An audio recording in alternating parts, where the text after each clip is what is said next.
Pemirsa, Anda menyaksikan One on One bersama dengan saya Camar Haenda. Lukisan ini menjadi salah satu potret toleransi umat beragama di Indonesia. Momen ini terjadi ketika pemimpin tertinggi umat Katolik, Paus Fransiskus, disambut langsung oleh Menteri Agama Republik Indonesia ke-25, Profesor Kiai Haji Nasaruddin Umar. Sejumlah persiapan telah dilakukan menjelang Idul Fitri, kemudian juga beliau akan menjawab berkaitan dengan persiapan Haji 2025. Tetaplah di One on One.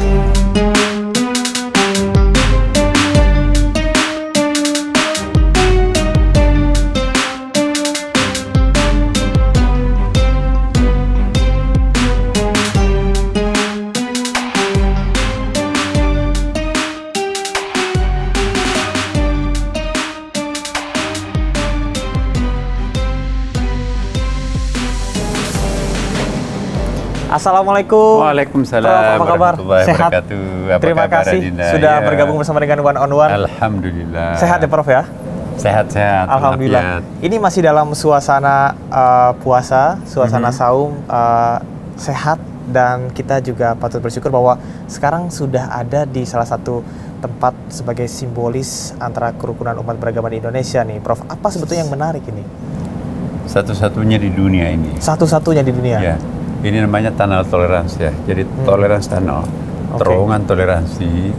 Jadi di sebelah kita ini ada katedral yang paling historikal di Indonesia, gereja, dan di sini adalah Istiqlal. Ya. Nah, jadi ini kita sambung di bawah tanah ini. Kita ada berapa puluh meter di bawah tanah ini. Kemudian pakai lift, masuk, kamu pakai tangga juga boleh. Ya. Nah, di sini juga ada 2 lantai basement. Ya. Basement kita sebelah ini bisa nampung sampai 1.000 mobil. 1.000 mobil. Jadi untuk jemaat yang ada di katedral maupun juga umat Islam yang sedang sholat atau beribadah, ini bisa saling parkir di sini ya dok ya? Katedral itu kan dibangun sekitar 100 tahun lebih ya. Belum, nggak ada tempat parkir waktu itu, mungkin pakai kuda ya. Oke. Jadi nggak ada mobilnya sebanyak sekarang. Jadi tempat parkirnya sedikit. Nah, sedangkan kita di Istiqlal ini ada 2 lantai, dua tingkat ini basementnya, dari ujung sampai ke ujung itu nampung 1.000 mobil. Jadi teman-teman dari katedral itu masuk dari terowongan sana itu, masuk ke basement, nyebrang dari sini, ya, jadi tidak kelihatan dari pemandangannya di Istiqlal, munculnya di persis di mulutnya katedral. Oke. Pada saat kunjungan Paus Fransiskus saat itu juga melihat terowongan itu seperti apa? Iya, masuk ke pintunya, ke mulutnya pada waktu itu, karena kita khawatirnya kan dia pakai kursi roda ya, ada liftnya, tapi waktunya juga terbatas. Tapi kita tayangkan ini semuanya. Oke, ini makna yang sebetulnya ingin disampaikan kepada seluruh masyarakat Indonesia, bahkan di mata dunia ini apa sih Prof untuk terowongan ini? Terowongan ini bukan hanya lorong yang menghubungkan 2 tempat ibadah, tapi ini adalah kekuatan ikoniknya, kekuatan simboliknya. Ini ikon baru dalam dunia toleransi, bahwa ada 2 rumah ibadah yang biasanya sering berhadapan-hadapan, sekarang ini menjadi satu kesatuan yang tak terpisahkan, dipersatukan oleh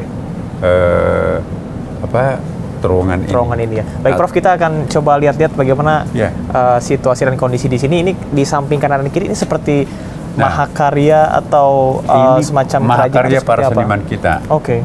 Jadi mulai dari sana nanti ini coba kita lihat ya, ini ada soundnya. Jadi dari sebelah situ yang dominan itu bunyi beduknya. Tapi yang dari katedral itu yang lebih dominan itu lonceng gerejanya. Pas di tengah-tengah nanti itu kedengaran tuh antara kombinasi perpaduan antara beduk dengan lonceng. Oke. Nah, maka itu di sini ada garis-garis reliefnya seperti ini. Ini ada semuanya. Di tengah-tengahnya membentuk lingkaran, dan ini yang paling unik ada seperti gambar tangan. Ini lambang kasih sayang. Cengkrama. Oh, gambar kasih sayang. Kasih sayang. Nah, kalau orang jebat tangan begini tangannya, ini kan formal ya. Iya.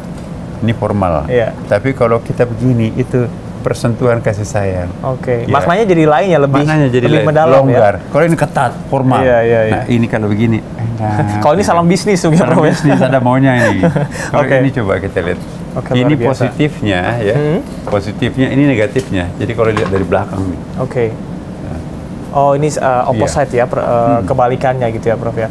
Jadi ini disembarakan seluruh seniman-seniman yang terkenal di Indonesia, dari Bali, dari Yogyakarta, dari Bandung, dari berbagai negara, dari berbagai tanah air ya, minta sampai ada beberapa puluhan lah calon-calon pemenangnya pada waktu itu, sehingga kita pilih ini. Dan ternyata yang memenangkan ada Pak Sunario, itu seniman senior dari ITB, Institut Teknologi Bandung. Ada tadi saya lihat ada sejumlah panelis yang juga menilai dan memang ini betul-betul mahakarya anak bangsa. Ya, betul-betul mahakarya dan itu objektifnya luar biasa. Nah, kita pilih pada saat itu siapa yang bisa menentukan yang terbaik. Karena dulu juga Istiqlal waktu dibangun itu kan ada disembarakan juga. Akhirnya dimenangkan oleh Silaban non-Muslim. Tapi luar biasa cara membuat gambar-gambar Masjid Istiqlal itu kan. Semua jadi misalnya ini menarik, Prof. Artinya yang merancang Masjid Istiqlal justru pemenangnya adalah non-Muslim. Iya, non-Muslim. Dan sebetulnya tidak ada masalah dengan hal itu ya. Iya. Ya, ini satu bukti bahwa Indonesia itu memang negara-negara yang susah ditiru ya. Ini negara toleransi yang paling sejati ini. Bagaimana ada dua rumah ibadah seperti katedral dengan masjid itu nyambung. Yang kita lihat itu adalah konflik, tapi ini adalah sesuatu yang sangat indah. Ya. Oke, Prof, ini melihat secara visioner ke depannya apa yang diharapkan dari dibangunnya tunnel ini ya, toleransi siapapun yang lewat di terowongan ini harusnya mendapatkan semacam memori, kesadaran dalam dirinya. Luar biasa. Kita dari situ mendengarkan bunyi beduk, kita dari sana mendengarkan bunyi lonceng. Dan kita di tengah-tengah ini dua-duanya sangat berpadu padan gitu ya di tengah ya. Kemudian tamunya katedral, tamu kami juga. Tamunya Istiqlal nyebrang ke sana juga. Dan kami juga sangat bangga ya, tetangga kami katedral itu sangat-sangat indah. Tamu kami menganggap juga tamunya, sebaliknya tamu mereka juga tamu kami.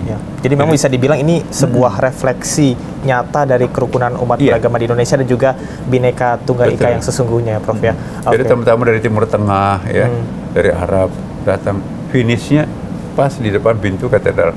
Dibukakan pintu masuk ke dalam katedral.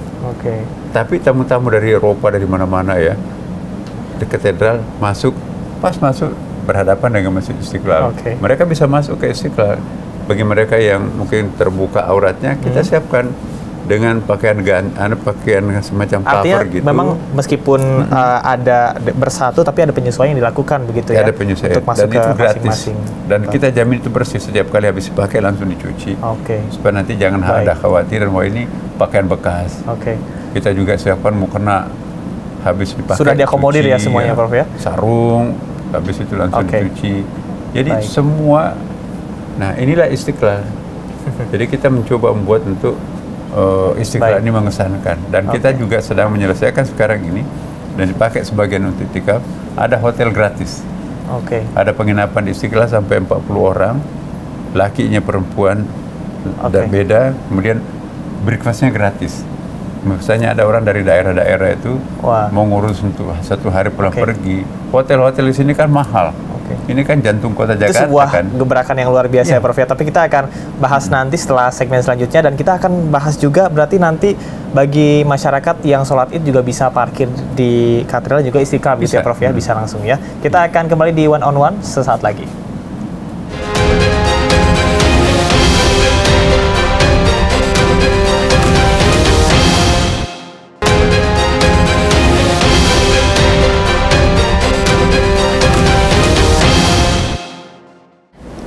Profesor, terima kasih. Masih di One on One bersama saya Chamar Haenda, dan di samping saya masih bersama dengan Profesor Kiai Haji Nasaruddin Umar selaku Menteri Agama Republik Indonesia. Prof, tadi di segmen sebelumnya kita sudah bahas tentang terowongan silaturahmi ya, dengan berbagai keunikannya dan tentunya sebagai representasi dari bagaimana keberagaman di Indonesia dan juga makna toleransi. Tadi Anda sempat sampaikan mengenai hotel ya, bisa jelaskan kembali, Prof? Iya. Jadi ini mungkin yang pertama di dunia juga ya, kita menyiapkan penginapan para tamu-tamu Allah ya, yang musafir terutama. Tentu tidak setiap orang kan, ada, kita harus periksa juga apa keperluannya. Dan itu kita siapkan, breakfastnya itu pun juga kita siapkan ya. Dari mana datangnya? Jadi kita ambil dari, kita siapkan space di situ, ada sponsornya. Dan sponsor untuk pembangunan Hotel Istiqlal ini di bawah masjid itu ya, itu juga teman-teman kita dari non-muslim. Ya, saya tidak tanyakan agamanya apa, tetapi setelah saya presentasikan ini ada, wah Pak, saya kalau begitu saya mau untuk menyumbangkan itu. Jadi semua totalitas bangunan hotelnya itu dibiayai oleh yang bersangkutan. Tapi itu sudah lama menjadi sahabat kita ya. Jadi partisipasinya mereka itu terhadap Istiqlal, dan bukan hanya Istiqlal tapi di mana-mana juga suka membantu ya. Kemudian dari mana uang makannya? Nah kan ada zakat. Jadi zakat yang kita himpun dari Las Istiqlal itu digunakan untuk beri makan kepada mereka. Jadi sebetulnya ini seperti kolaborasi begitu ya, Prof ya? Iya. Jadi kolaborasi, kemudian juga ada tempat mandi ya. Kemudian juga ada tempat kopornya. Memang kecil sih kamarnya, kayak hotel di Tokyo itu ya, di bandara Tokyo di mana itu ada beberapa negara yang kita lihat ya, itu yang kami tiru. Itu kami buatkan proposal, siapa yang mensponsori ini? Oh, ada teman saya tuh, wah saya siap dong untuk kemanusiaan. Ya udah, saya tidak nanyakan agamanya apa. Pokoknya dari A sampai Z saya membiayai semuanya. Lumayan juga biayanya. Ini sebetulnya makna toleransi sesungguhnya ya. Toleransi tidak juga. Seseorang dari agama apa yang dia anut begitu ya, tapi siapapun juga bisa berkontribusi untuk toleransi di Indonesia. Prof, ini berkaitan dengan sebentar lagi kan mau Lebaran nih ya, bahwa ada instruksi bahwasanya nantinya akan ada 20 hari libur ya untuk anak sekolah nih, dimulai dari tanggal 21 Maret. Seperti apa dok? Memang ini liburan panjang ya, karena kita melihat ini ada 2 hari raya ini. Tanggal 29 itu nyepinya Hindu, tanggal 31 insya Allah kalau nggak ada halangan itu Idul Fitri.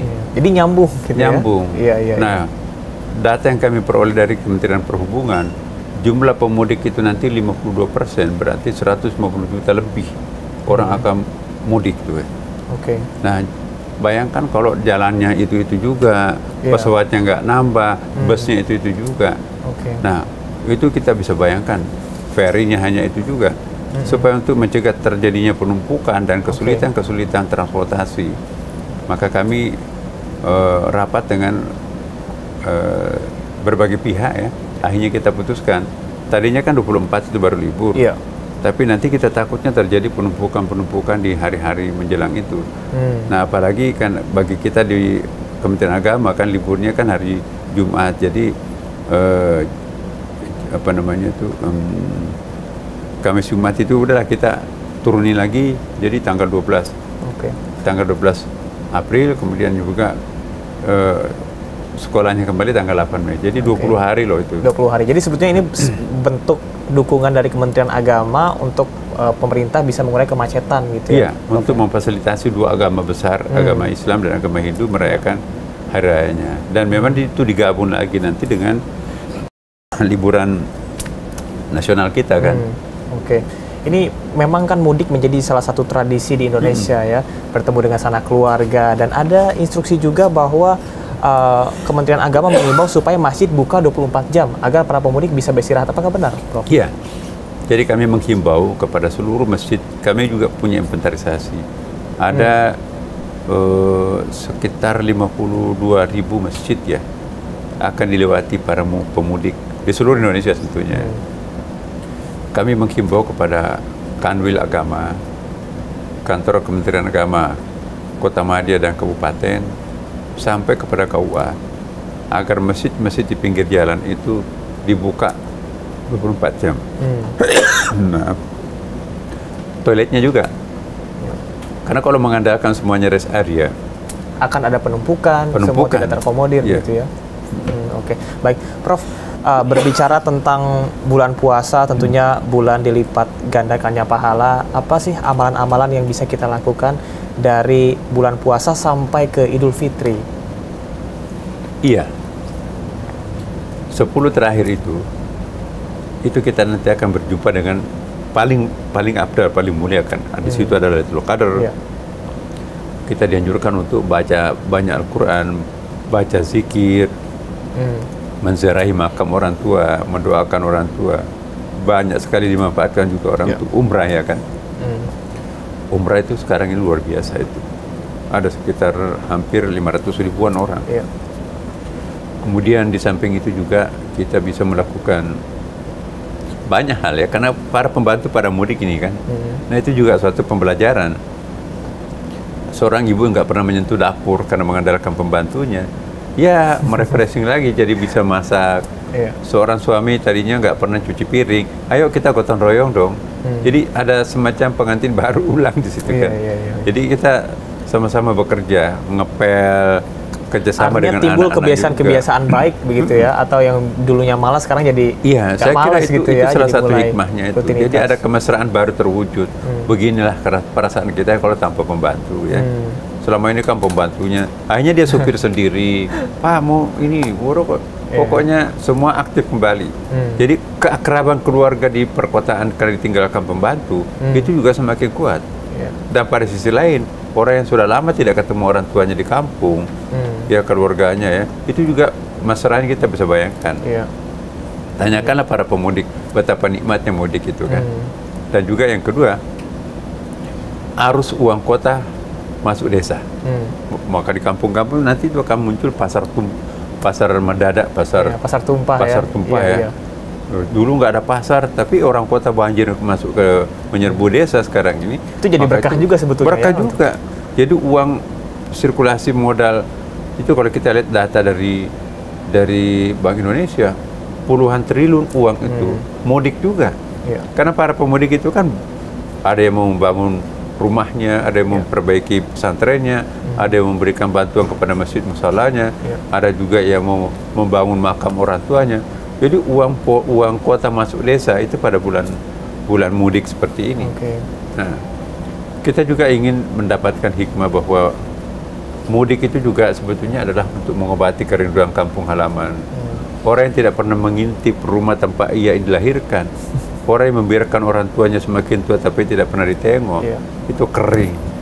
Nah, kesempatan yang paling bagus ini adalah kita bisa menjumpai orang tua kita masih hidup, ya, pengabdian terakhir kita kepada orang tua. Atau kalau sudah wafat kita ziarah makamnya. Masih ada tante kita, masih ada om, masih ada kakek nenek atau mungkin saudara-saudara. Artinya mudik itu sebagai momentum untuk menjalin kembali silaturahmi. Itu menjalin keindonesiaan. Orang nggak pernah mudik itu dikhawatirkan hatinya kering tuh, nggak ada rasa ya, nggak ada emosi antara keluarganya. Terlalu sibuk bekerja, terlalu sibuk cari mengejar uang. Duniawi. Akhirnya kita kan orang Indonesia itu masih menghargai paguyuban seperti itu. Nah, jadi saya menghimbau juga kepada para pemudik ya, mari kita bersenang riah ya. Pada saat mudik jangan saling ngebut, jangan saling, ya hargailah, kita semuanya sama-sama niatnya baik ya kan. Jadi jangan gampang tersinggung ya. Kalau misalnya disenggol sedikit, marah, murka dan seterusnya. Nah, pokoknya bagaimana seperti orang haji ya kan. Desak-desakan tapi nggak ada yang marah kan.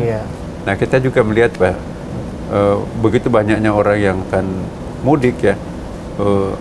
Kami para pemerintah juga di berbagai macam instansi rapat berkali-kali, siang dan malam kita rapat mempersiapkan dari transportasinya, kemudian juga cuacanya, bahan bakarnya, kemudian juga posko-poskonya, keamanannya, kemudian juga antisipasi kalau misalnya ada kecelakaan, antisipasi kalau ada gempa, antisipasi kalau ada tiba-tiba longsor, maka itu alat-alat berat itu pun juga disiapkan oleh teman-teman.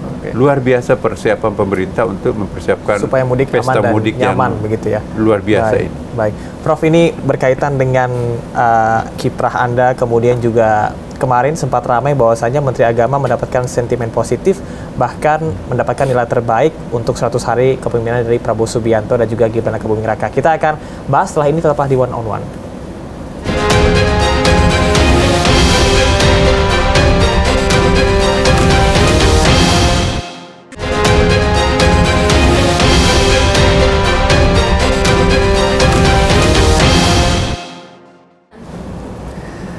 Terima kasih pemirsa, Anda masih di One on One bersama saya Chamar Haenda. Tadi kita sudah bahas mengenai libur Lebaran bersama dengan Profesor Kiai Haji Nasruddin Umar. Prof, ini menyambung dari apa yang tadi saya sampaikan, bahwasanya Prof mendapatkan, Kementerian Agama mendapatkan nilai tertinggi dari evaluasi 100 hari kepemimpinan Prabowo Gibran. Seperti apa Prof memaknainya? Karena Anda juga merupakan Menteri Agama ke-25. Kalau kita lihat angka 25 ini kan cukup spesial ya dalam Islam. 25 Nabi dan Rasul, di mana Nabi merupakan penyampai pesan ya kalau kita bisa cocokologi, dan juga amanah tentunya. Apa yang Anda maknai dalam 100 hari kepemimpinan ini? Terus terang ya, saya nggak pernah membayangkan akan dapat penghargaan atau apresiasi seperti itu ya. Saya hanya bekerja dan terus bekerja dengan visi yang baru yang kami bawa ya. Bahkan terus terang ya, saya belum merasa lari loh. Saya belum juga merasa berkeringat. Tapi ada apresiasi dari 5 lembaga survei yang terkemuka ya, menempatkan saya sebagai yang pertama ya gitu ya.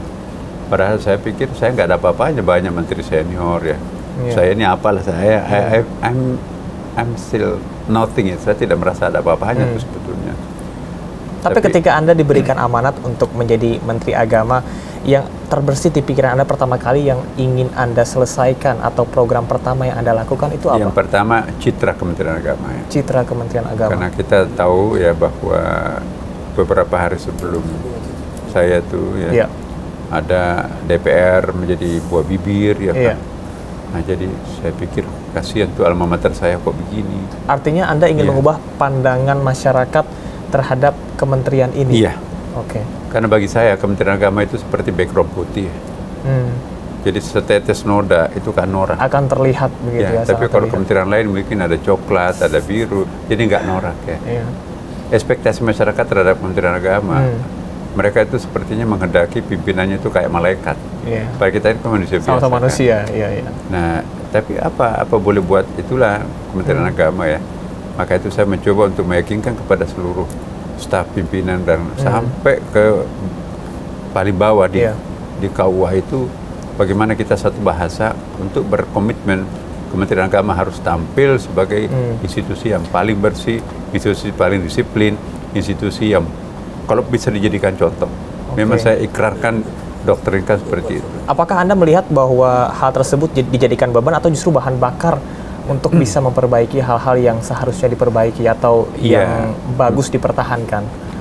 Memang tidak gampang. Tentu ada risikonya mengambil langkah-langkah.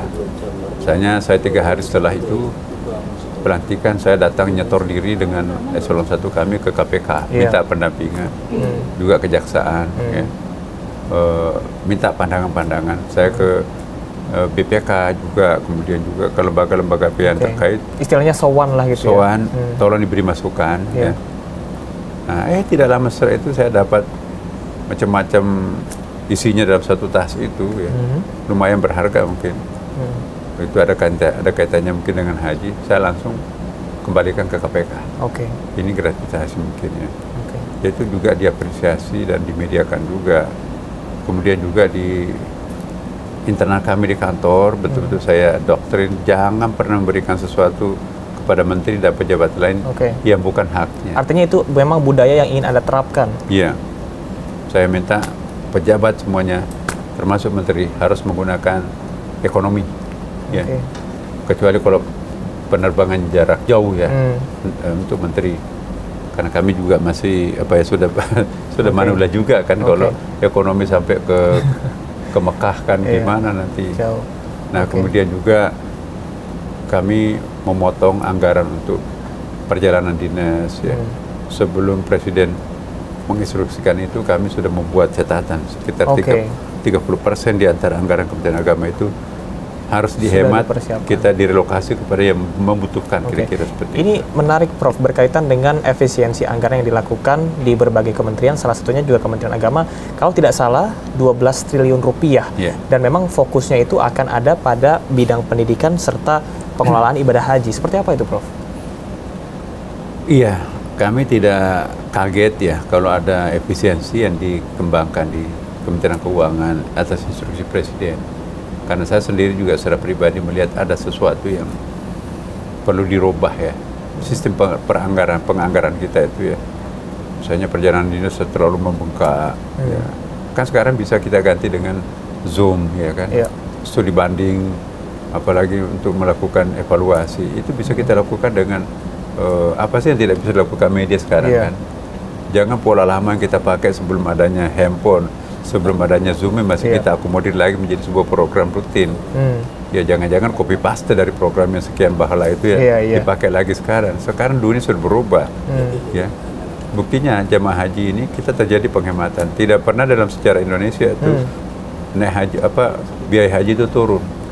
Padahal mestinya kan ini naik karena kontribusinya BPKH yang memberikan dana abadi umat itu harusnya membantukan umat sekian banyak. 40% tahun lalu kan ini sekarang turun hanya lebih 30%. Nah kemudian juga pajak yang harus dibayar di Mekah itu semakin mahal. Biaya kemahalan. Nah, tapi malah kami bisa turun. Padahal dolar tahun lalu 15.000, sekarang 16.300. Ini juga menjadi salah satu indeks mengapa Kementerian Agama juga banyak diapresiasi. Salah satunya adalah justru biaya haji ini berkurang begitu ya untuk masyarakat Indonesia. Apakah ini juga salah satu langkah untuk bisa memberikan pelayanan terbaik pada masyarakat? Banyak sekali, Prof, kalau kita lihat di lapangan yang sudah menunggu 20 tahun, 25 tahun, atau bahkan sudah nabung tapi tidak sempat dan sudah dipanggil oleh Allah terlebih dahulu begitu. Perkembangan Islam luar biasa ya. Nah sementara tempat untuk menyelenggarakan ibadah haji misalnya Mina terutama itu nggak pernah berkembang. Kecuali kalau di lantai 4 nanti mungkin bisa seperti jamaratnya itu kan. Arafah nggak pernah berkembang. Musdalifah pun juga nggak pernah. Tiap tahun seperti itu. Tapi umatnya itu bayangkan Eropa dan Amerika saja itu jamaah hajinya itu luar biasa banyaknya itu ya. Nah, memperebutkan tempat yang sedikit itu pasti akan ada peraturannya. Maka itu artinya selalu ada koordinasi yang dilakukan dengan pemerintah Arab Saudi. Organisasi Konferensi Islam Internasional itu menetapkan 1 per.1000 jadi 1/1000 yang bisa haji ya. Karena kalau lebih dari itu nanti terjadi semacam penumpukan yang tidak manusiawi. Nah, itulah risikonya itu. Jadi bukan hanya Indonesia yang daftar tunggunya panjang, tapi tetangga kita Malaysia mungkin lebih tinggi lagi kan. Tapi alhamdulillah kita bisa menyiasati ya dengan cara bahwa ada cara yang bisa ditempuh. Misalnya kalau yang sudah haji, nggak usah haji lagi lah, kasih kesempatan kepada mereka yang belum haji. Kalau mau kangen terhadap Ka'bah, lakukanlah umrah. Ini menarik nih Prof. Justru haji itu kan wajibnya sekali ya. Memberikan kesempatan kepada orang yang belum itu lebih utama artinya. Iya, Nabi cuma 1 kali haji ya. Ya, kemudian yang kedua, maaf ya kalau memang sudah sakit ya, atau mungkin terlanjur punya cacat tertentu yang tidak memungkinkan untuk haji. Ya, sudahlah. Tuhan juga Maha tahu kok. Kan yang diwajibkan kita kan orang yang mempunyai kemampuan. Man istata'a ilaihi sabila, kalau sudah tidak istita'a lagi, tidak wajib lagi. Kita berikan pengertian kepada mereka. Kan kasihan juga mereka kalau nggak diberikan pengertian kan. Karena memang syarat haji adalah ketika kita mampu secara fisik dan juga ekonomi. Baik, Prof, ada juga nantinya akan ada penambahan dari kuota pendamping haji ya. Apa urgensi dari penambahan tersebut? Apakah karena jamaah yang semakin banyak atau untuk memberikan kualitas pelayanan yang lebih baik kepada para jamaah? Yang terjadi kebijakan Saudi Arabia itu dipotong 50% dari kuota pendampingan haji. Bukan saja di Indonesia tapi seluruh dunia. Kuota pendampingnya itu dikurangi 50%. Kalau kita tahun lalu itu jumlah yang cukup banyak ya, 50% sampai kita tahun lalu itu 4.200 orang. Dipotong 50% berarti kita nanti tinggal 2.100 orang. 2.100 orang melayani 210.000 jamaah. Itu kurang. Dan saya sudah minta kepada Menteri Saudi Arabia ya, tolong diberikan tambahan kuota pendamping. Itu sesungguhnya akan membantu pemerintah Saudi juga. Karena kalau pemerintah Saudi nanti akan memungut orang yang hilang, yang sakit, ada kesulitan masalah bahasa misalnya kan. Kalau pendamping kami yang nanti dampingi kan bisa bahasa Indonesia atau bisa bahasa daerah kan. Nah, tapi kalau orang Saudi petugasnya yang ngangkut nanti mau dibawa kemana, nggak ada komunikasinya. Justru kalau misalnya ada masalah di sana lebih efisien ya untuk menyelesaikan permasalahan tersebut. Nah, akhirnya ada understanding. Kita nggak tahu nanti berapa tambahannya. Saya minta minimum seperti tahun lalu. Jadi ini masih dalam negosiasi. Ya? Kami akan mengutus dirjen kami nanti untuk melanjutkan persiapan di sana, termasuk juga membicarakan tambahan kuota itu.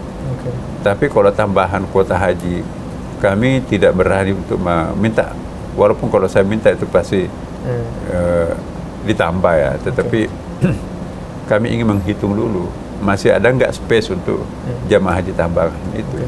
Karena kalau tahun lalu itu dapat tambahan kuota 20.000 itu untuk memenuhi kuota Bangladesh yang tidak terpenuhi.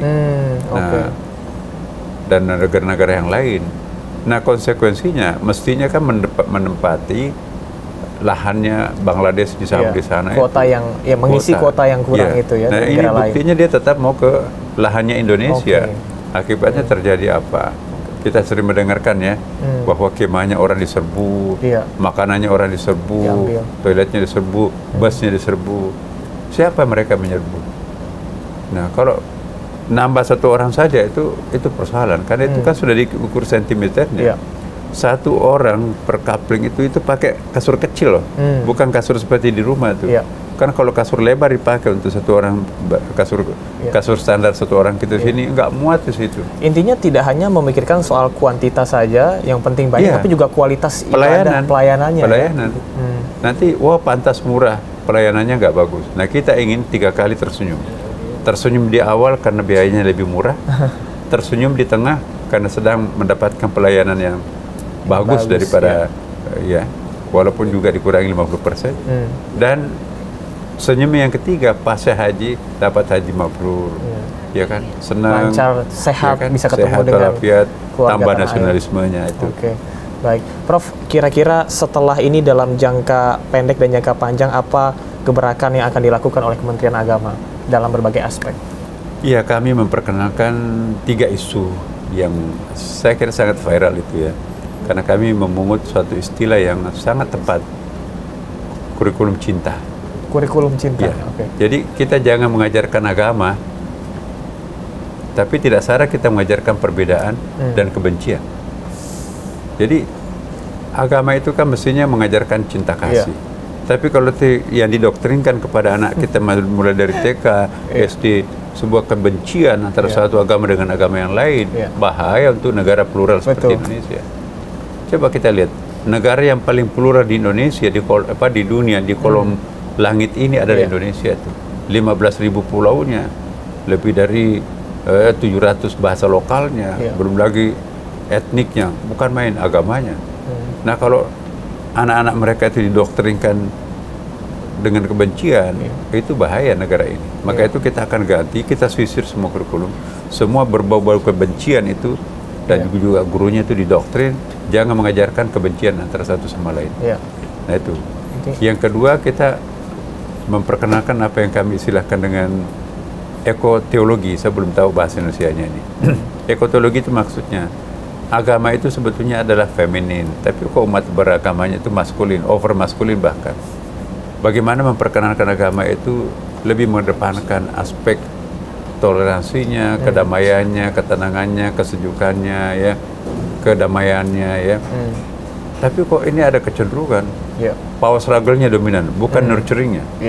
Power struggle itu perbedaannya, penekanannya kepada mau menang sendiri, itu kan over maskulin. Nah, kita ingin bagaimana supaya umat beragama ini lebih lembut, ya kan, lebih bersahabat dengan alam semesta. Jangan melihat alam, wah ini enak nih. Misalnya pulang kampung kita ini besok ini kan, ada pohon gede, wah ini kalau digergaji ini diekspor ke Amerika berapa ribu dolar ini harganya ini. Tanpa pernah menghitung berapa ribu binatang, burung yang sedang bersarang beranak pinak di situ. Begitu ditebang, habislah, punahlah mereka. Wah ini ada lahan ini, kalau ini ditimbun, berapa coupling di sini, tanpa pernah menghitung ada makhluk-makhluk hidup di situ juga. Bahkan berapa oksigen yang kita hirup dari pohon-pohon itu ya. Lihat hamparan, wah ini kalau dibakar ini semuanya, bakar semuanya bisa lahan sawit, tanpa pernah menghitung ekosistem yang ada. Nah ini yang saya maksudkan, ini kita maksudkan ekoteologi. Jangan kita beragama itu menekankan aspek penaklukannya, tapi kita akan ganti aspek kasih sayangnya satu sama lain, termasuk berkasih sayang kepada alam semesta. Karena tidak hanya terhadap sesama manusia tapi juga alam semesta. Kalau kita nggak bersahabat dengan alam semesta, mengundang kiamat datang lebih awal kan. Kasihan anak cucu kita nanti. Nah itu. Yang ketiga adalah kerukunan. Kerukunan kita ini kita akan mewujudkan toleransi sejati. Bukan koeksistensi. Koeksistensi artinya Anda di sana hidup, saya di sini, you di situ, tidak ada saling mengganggu satu sama lain. Itu tidak cukup. Harus ada benang merah yang mengikat antara satu sama lain. Kita sama-sama anak cucu Adam, ukhuwah basyariyah. Kita sama-sama NKRI, ukhuwah wataniyah. Kita sama-sama pernah dijajah oleh penjajah sekian lama, itu ukhuwah tarihiyah, persamaan sejarah ya kan. Kalau ini digunakan semacam pengikat kerukunan, itu luar biasa. Negara manapun tidak akan bisa mencoba-coba untuk mengacak-acak Indonesia, karena kita kompak bersatu. Luar itu yang biasa. kita doktrinkan di Kementerian Agama. Bahkan ini sedikit saya singgung, foto potret Anda bersama dengan Paus Fransiskus juga mengundang pro dan kontra, tapi sekali lagi bahwasanya makna toleransi yang luar biasa perlu kita kedepankan, terutama di negara kita yang plural ini ya Prof ya. Prof, terakhir mungkin ada pesan yang ingin disampaikan kepada seluruh masyarakat Indonesia, terutama yang akan mudik nanti dan juga melaksanakan Hari Raya Idul Fitri. Silahkan Prof. Baik, pertama saya menghimbau kepada warga bangsa Indonesia apapun agamanya ya. Mari kita semakin memperkokoh kasih sayang kita satu sama lain. Ya. Yang kedua, khusus untuk umat Islam ini, sekalipun Ramadan akan meninggalkan kita, tapi energi Ramadan itu harus dipertahankan sampai selesai Ramadan. Kalau perlu 12 bulan itu kualitas Ramadan yang kita tampilkan. Dan yang paling penting juga, jangan terjadi penurunan kualitas ibadah. Kualitas dan kuantitas ibadah itu harus datar. Jangan hanya bulan Ramadan aja Prof ya. Betul. Baik, jadi terima kasih. Saya menghimbau terakhir ya bahwa mari kita semua bangga menjadi orang Indonesia ya kan. Jangan menjelek-jelekkan bangsanya sendiri. Kita harus bangga dong. Dan siapa yang membanggakan Indonesia kalau bukan kita sendiri? Kalau kita punya rasa kebanggaan memiliki Indonesia, semua orang akan segan terhadap kita. Mari kita kompak, mari kita bersatu, mari kita saling menegur sapa dengan santun.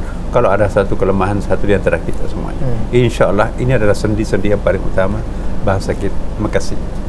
Baik, terima kasih Profesor Kiai Haji Nasaruddin Umar, Menteri Agama Republik Indonesia. Dan pemirsa, tadilah perbincangan kami bersama dengan Menteri Agama ke-25 Republik Indonesia, dan kita harapkan bersama bahwasanya makna dan juga semangat cinta kasih yang ada di Ramadan tahun ini betul-betul bisa ada dalam diri kita masing-masing.